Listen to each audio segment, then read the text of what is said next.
Hello, everyone. Welcome back. I hope you come back because if not, you're missing out on my great guest for today, who is Jodie Steele, who is known for amazing shows like Heather's, Wicked, Fame. So amazing. All my friends love you. You're one of the biggest people I've had on the show so far. It's amazing. Thank you for coming on. Um, so, Oh, bless you. so I've interviewed recently Christina Modesto and Jen Caldwell, and the thing you have in common with those is that you were in Six, which has taken the world by storm. Yes, it has. It really has. It's overloaded with it. I've seen it. My girlfriend's on TikTok, and I see all the Six. Don't Lose Your Head is the biggest one, I think, and it's just Yeah, I crazy. think that's the biggest kind of hit, isn't it, from the album. It's just so catchy and so clever lyric wise and very current. You know, we were all saying sorry, not sorry before it came out. Do you know what I mean? It's just very Yeah, Toby just did is such a genius job on that song. I mean, all of the songs, but I think such a good probably the soundtrack. easiest one to sing along to. Do you know what I mean? So, how did that part come about in Six? Well, actually, I was in Rock of Age. Well, I have a funny story with Six because I originally there's a very very old poster of Six. It is up in the arts, and you can find it on Google.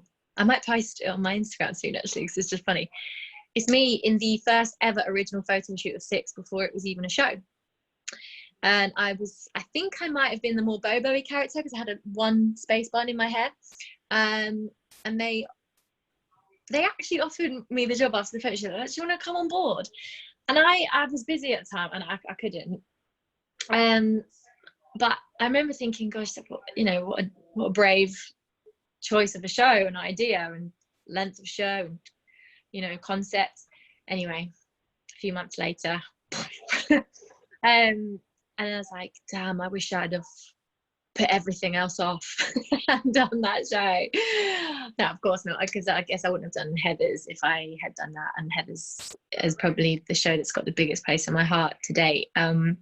But when it came round, auditions were coming up for the UK tour.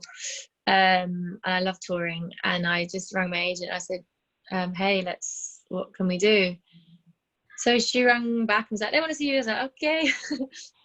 So I went in and they saw me as either a Seymour or a Howard.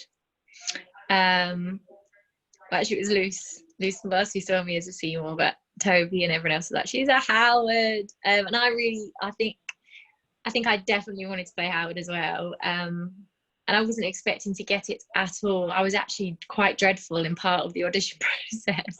But I did. I got Howard, so that was amazing. And when my agent called me, I was like, wow! I couldn't wait to join the Queendom. You know, it was such a big thing, and I was excited to kind of carry that torch along from Amy, who's one of my incredibly good friends. And yeah, just such an amazing thing to be a part of. So, was Six the show you were in when the coronavirus pandemic all started? Yes, it was. Yeah. How did that feel when they were like, "Oh, sorry, you can't do the show for now because everything's been halted"? Well, we were in Wolverhampton, and it was the Wednesday. I came off the show and I was like, God, I feel really rough. You know where this is going. The next day I woke up with a horrendous cough. And I was meant to have an audition that day, and it was my scheduled show off. And obviously then the government law had changed to, if you have symptoms, you must stay in. So I had to ring my company manager and say, look, I have got a temperature, because I also had a temperature, and I do have a cough. I feel very under the weather. I cancelled my audition. And I rang a company manager, and she said, you're going to have to stay at home. So I was obviously off on the Thursday anyway, because it was scheduled off, and I had the Friday and Saturday off at Wolverhampton, and I was allowed back to work on the Wednesday. And I couldn't wait to get back, because I knew that a lockdown was going to be happening. And I just thought, please, please, please don't let my last show be when I felt under the weather. And I lost my sense of taste and smell. So yeah, I know I got tested, but chances are I probably most definitely did have coronavirus. I was very sick, but I was allowed back on Wednesday because it was only a week from the government at that point. And I couldn't get tested. So I was like, maybe I've just got the flu. Anyway, I was praying that it wasn't going to be the lockdown until I could at least go back to do one show. And on the Monday night, Boris announced the theatre closures. And that was it.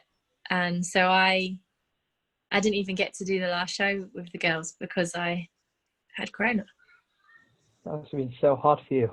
I can't imagine how hard that must be, knowing It that was you were... horrible, and I cried. I think I even did a crying post on Instagram, and then I reflected the next day. I was like, shut up, Jodie. People are dying. Shut the damn show. It needs to be shut. People need to stay indoors, and that's just what it is right now. And I feel sorry for so many people, and I'm devastated about what's happened, but I'm not going to feel sorry for myself or the situation, because I feel sorry for everyone who's still struggling with corona and won't survive corona, and the people who are losing their loved ones. And so it just doesn't matter.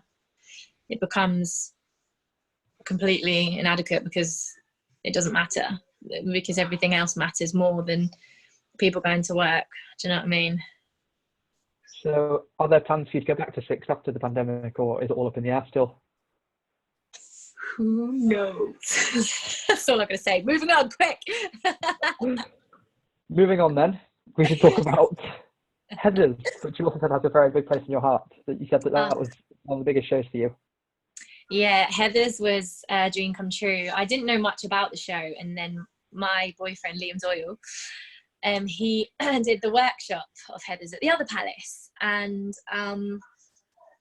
he said to me, I was in Wicked at the time. I think I was in China when he did it.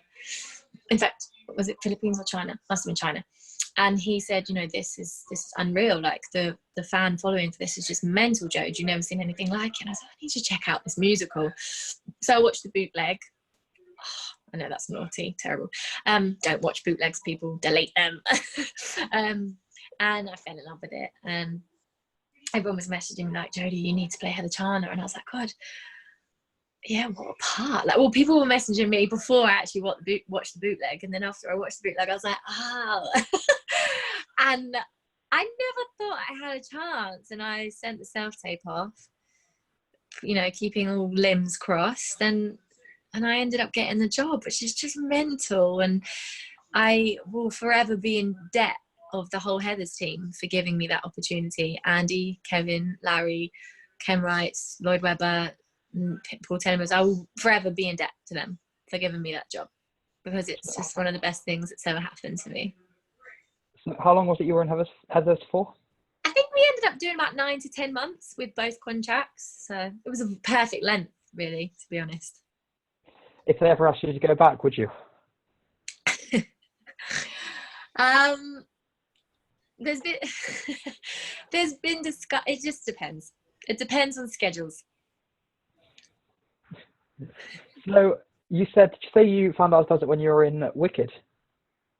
I did, yeah. I found out about Heathers as a show whilst I was in Wicked. It was a year later that I ended up getting Wicked. I mean, Heathers. Does that make sense? That would have been really confusing if you got Wicked after you'd started. No, sorry, I got that wrong. Whilst I was in Wicked, I found out about Heathers as a show, because I hadn't really heard about it much before. I knew it existed, but I hadn't ever listened to it. And obviously Liam did the workshop whilst I was in Wicked. So I listened to the show during Wicked times. And then a year later, they announced the auditions for Heathers. And then I got Heathers. So I discovered Heathers during Wicked, if that makes sense. Does that make sense? That does make sense, yeah. Okay. Didn't before, did it? No, it did. I have to apologise. It did make sense. I think I was just winding you up. Fine. I'm terrible at making sense of what I mean. So yeah, I saw a video of you singing Defying Gravity, and I loved it so much. It was one of my favourite Defying Gravities that I've seen. There are some terrible ones. I think there's only a good one on YouTube that I like, and it's just the ending, and it's sort of a live performance. Is it that one? Yeah. Yeah, that was all right. Yeah. You can have that. One of my favourites, yeah. Maybe I should put a link to it in the video so people can watch it. Oh, what when people are like, link here? Yeah. No, I'll put it right at the end. So it's the last thing they see. So they're like, oh, the video's ended. What else should I watch now? I'll put it there. So yeah, Wicked. Was that a big deal for you getting that? Because that's such an iconic role. Your Alphabet. That's like one of the most iconic musical theatre roles. Yeah, I mean, I still can't believe I did it, and I would love to do it again. And I'd also love to play Glinda. I just really want to go back into Wicked one day, as either Glinda or Elphaba. But I remember auditioning for it at 24 and getting that job and being like, eh? Just incredible job. And I learnt Elphaba obviously from the team, but from Jackie Hughes, who you should also go and search on YouTube, because lungs, I mean, she's just incredible. And then I did end up taking over full time towards the end of the contract, but I learned everything I needed to know from Jackie, who was just mentored me whilst playing the part, and I learned so much on that job. And I was so young, really, to be doing it. And I think Elphabas are normally like in their 30s, aren't they? I know there's a couple, we've had like isn't there a 17-year-old Elphaba in Brazil or something crazy like that? But Yeah. those girls, well, yeah, the girls' voices are getting higher and more impressive, because humans do, you know, we adapt and we improve in everything. And so the youngsters coming out, I'm like, what? But yeah, I'd love to do Elphaba again as a woman. I think I was still a girl. I'm still a girl now. My voice is still like, hey. So I kind of need it to break. Give me those kind of Tucker, kind of Alice Fern vibes. Do you know what I mean? And you wish people are watching, give Jodie a call then. She'll do Elphaba again. Yeah, please. Yeah, I'd love to. I'd absolutely love to. Maybe when the time is right. I truly believe that timing is everything, and that you get it if you're meant to, and you don't if you don't. That's so true. So I've only really done one show. I did it when I was in school, and I did Fame, which you've done for a bigger production than I did, but that was my first ever show.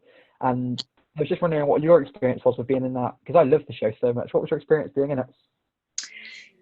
My experience of being in Fame, well, it was one of my first ever jobs. But it was Follies, Rent Bear, Tina, Arena Tour, and then Fame. So I did a few bits before it, but all those bits kind of got me ready to play Carmen. My dad, you can't really see it. Well, you can, I guess, see it in me a little bit, but my dad has Spanish in him, and my mum is Danish, so you can kind of see my kind of weird mutt, as I like to call it, vibe. That's what I get called by my family, a little mutt, because it's a little mix. So I got to play Carmen, and we dyed my hair brown and got to tap into that kind of Latino part. And it was directed by Gary Lloyd, who holds a very dear place in my heart, and I've worked with him 4 times now, who's obviously choreographer in Heathers as well. And I hope to work with him again and again and again. And he again mentored me and pushed me and taught me, and I learned how to be a leading lady on that job. Again, so young. But it was a real triple threat part, and put me on the map for that kind of, that girl can riff and belt and dance and act. And I've kind of gone down that path, and I'm desperately trying to branch out into other things, and straight acting and films, and more kind of gritty parts. But yeah, that really did set me up and taught me a lot and showed me. That was the job that taught me about keeping a little bit back, so that your endurance would take you through week by week by week by week by week, because that's the hard thing with musicals. It's like being an athlete and doing the race every single night. So you have to learn to pace yourself, and I learned that on that job. Do you have any tips for keeping your voice healthy when you're a singer? Yeah, so lots of sleep. I don't get enough. I never get enough. Everyone's been getting so much in lockdown, because I've got a caring job, so I'm doing about 60 hours a week. 1 minute I'm starting at 10, 1 minute I'm starting at 5 a.m, like 10 p.m, then the next minute I'm starting at 5 a.m. Tomorrow I'll start at 6 a.m. So I'll be going to bed after this. After I've done the work that I've got to do. And yeah, so lots of sleep. Lots of water. I'd say about 4 liters of water a day. try and speak. I'm again really bad at this, but we should really aim to kind of talk quite gently so that you're not constantly pounding your vocal cords together. Get a great singing teacher. You don't necessarily have to see them every week. You're better off getting a slightly more expensive one who knows what they're talking about and seeing them maybe once a month. Practice. If you feel like you're hurting or run down or ill, don't sing. And make sure that when you become a professional singer, you don't fall out of love with singing. Amazing. Big one. Sorry, if you can hear that. What is it from? Liam's doing a quiz with his family. Countdown. Can you hear it? We'll get sued for copyright. No, just kidding. Oh, sorry. I doubt there's that many high-profile people watching that are going to be like, "We're suing you." Oh gosh, If could you imagine? Countdown are watching, come on the show. Like, we'll just sort it out by letting you. I'm sorry. We'll have to bleep the whole section now, just if you sing. You won't, really? No, I'm just kidding. Oh my god. No, hopefully the people from Countdown aren't watching. But if you are, hello, I'm Tom. Hey. We're getting close to the end of the interview now, which is sad because it's been amazing speaking to you. But now comes the hard part, where I'm going to ask you some strange questions that you might not be expecting. Okay. So, the first question I prepared you for, and it is, if you could be in any show for one night only with no gender stereotypes or age stereotypes, full costume, full lights, full sound, which character, which musical, and why? Evan and Dear Evan Hansen. Amazing. I'm a big fan of Sam Tutty. I've only ever seen Dear Evan Hansen once, and I cried my eyes out from beginning to end and left feeling uplifted but broken all at the same time. And isn't that what theatre is about? Surely. Something that resonates with you for weeks after. And I listened to the back in the cast recording for months since it's come out, and I was just obsessed. And no matter when I listen to it, I love listening in the car when I'm driving from like tour venue to tour venue. Always gives me shivers. But after I watched it, it just added a whole other level of understanding and connection with it. And like, just every human can take something from that show. You don't have to be someone struggling with a little bit of autism or anxiety, which, you know, is kind of the story, isn't it, really?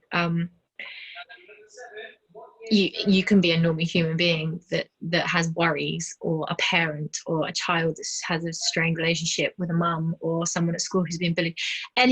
Everyone can take something from that show. And just the moment where Evan admits to what he's done and sings words say, oh my god, like, even talking about it gives me shivers. And parts like that resonate so far with an audience way beyond the theatre walls is just what it's all about for me. So I couldn't think of a better part to play. We're always looking for a David Hansen cover now then. Oh, I should do, shouldn't I, really? Yeah, Words Fail would be a good one. Oh yeah, maybe. You should, yeah. Second question, I haven't prepared you for any more of these, so they might surprise you. This is you cannot pick yourself for this. If they're making a musical of your life, who's going to play you?